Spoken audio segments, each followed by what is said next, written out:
Welcome to the Foreclosure Show. I am your host, L.W. Johnson, and if this is your first time listening to us, watching us, welcome. On this show, you'll get answers to all your questions regarding foreclosures, whether you're on the verge of foreclosure, whether you're deep in foreclosure, whether you are teetering on foreclosure, whether you are in the midst of it. You'll get answers. If you search the web, most of the stuff you're going to find on foreclosures are pro buyer, meaning someone who is looking to buy your property for a steal. You'll never find information regarding what you're going to hear on this show. So, get out your pens and your pads, take some notes, and if you have any questions, you shoot us a comment, and we'll be sure to get back to you regarding that. So right now, this scenario is for someone whose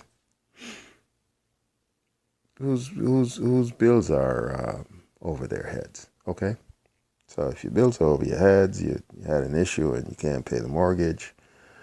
There's two kinds of foreclosures. First of all, there's a bank foreclosure, and then there's a tax foreclosure. Normally, bank foreclosures are because you can't pay the mortgage, and the bank comes and says, "Hey, I want my you can't pay, so I'm gonna claim the house."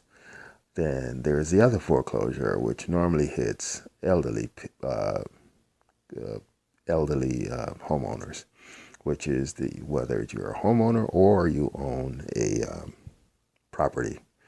Land, and you can't pay the taxes for whatever reason, and the state comes in and says, okay, we're going to seize it. Now, just so you know, this is not a one-day process, so no one could come in and just lay claim to your property.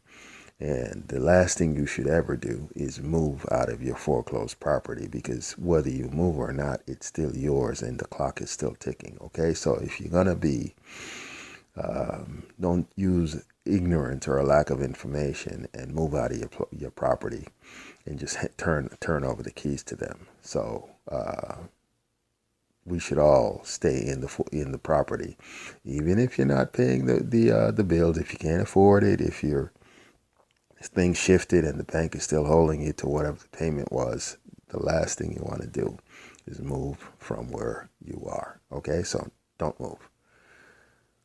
Second thing is, every homeowner that's undergoing foreclosure, basically the foreclosure is a process where the bank, all they want is their money. So if you give them their money, then you won't have any issues. If you can't give them their money, then you got to listen to what you've got options. Okay, so it's not just cut and dry.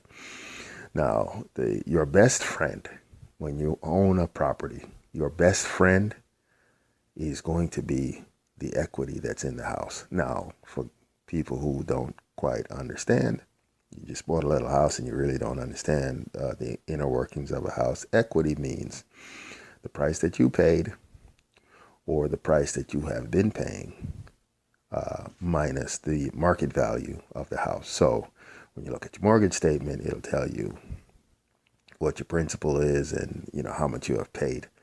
And what you've got to do is do a little bit of math.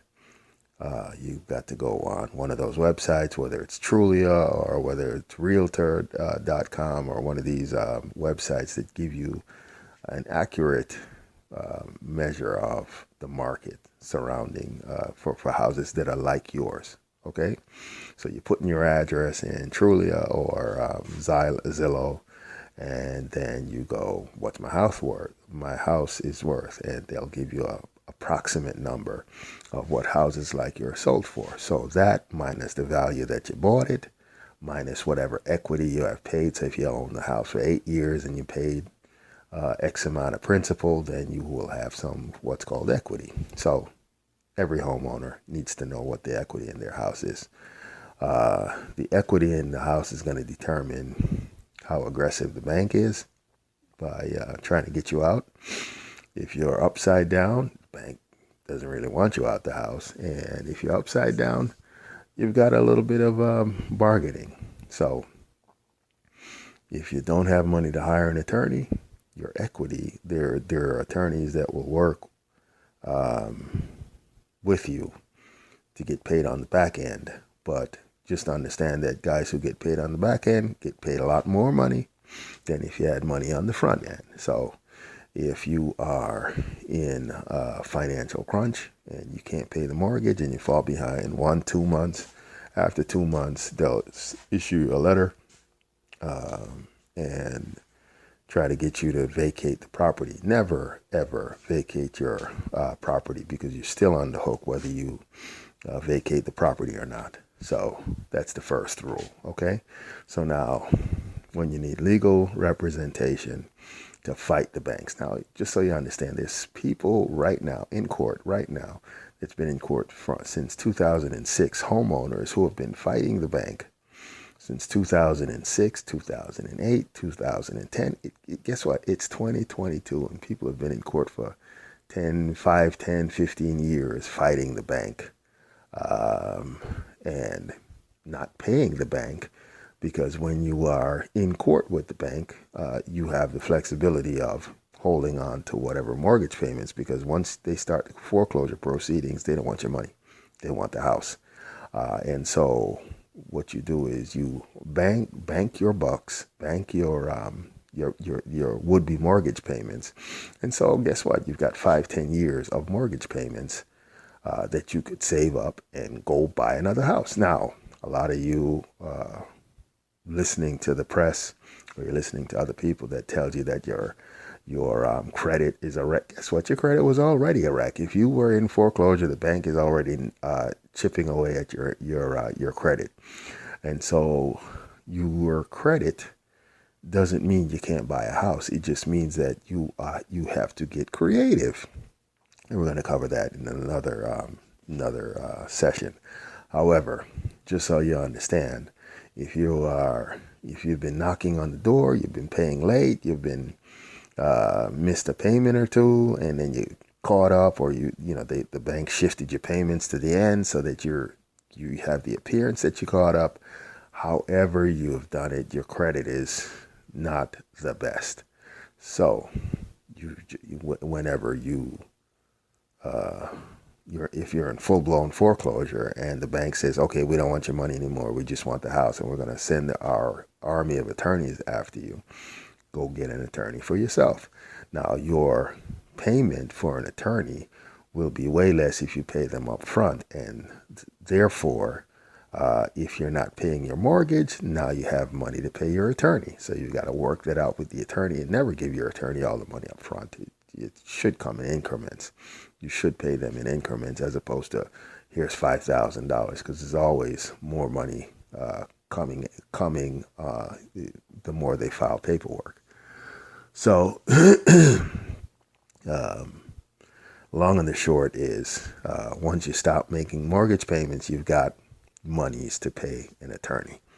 So most of these guys will charge you $5,000, maybe $10,000 to go fight a case, which for most people is 4 or 5 months of mortgage payments. So if you're not paying the bank, guess what? You've got money for legal, and that's for over a period of years. That attorney fee.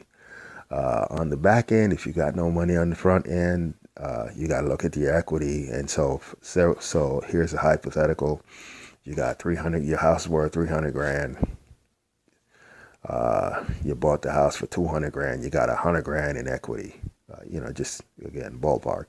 You got $100,000 in equity. The attorney is going to come in and says, okay, I'm going to fight for you on the front end. You're going to pay me on the back end. And he's going to want somewhere in the neighborhood of $30,000, which is 33%, give or take, maybe a little bit less than $30,000, but that's going to be the equation. So you've got to figure out whether it's always worth paying the money up front versus paying the money on the back end, because it's the pay me now or pay me later option. Pay me now, it's always going to be less to pay me now than pay me on the back end, which is going to be significantly higher.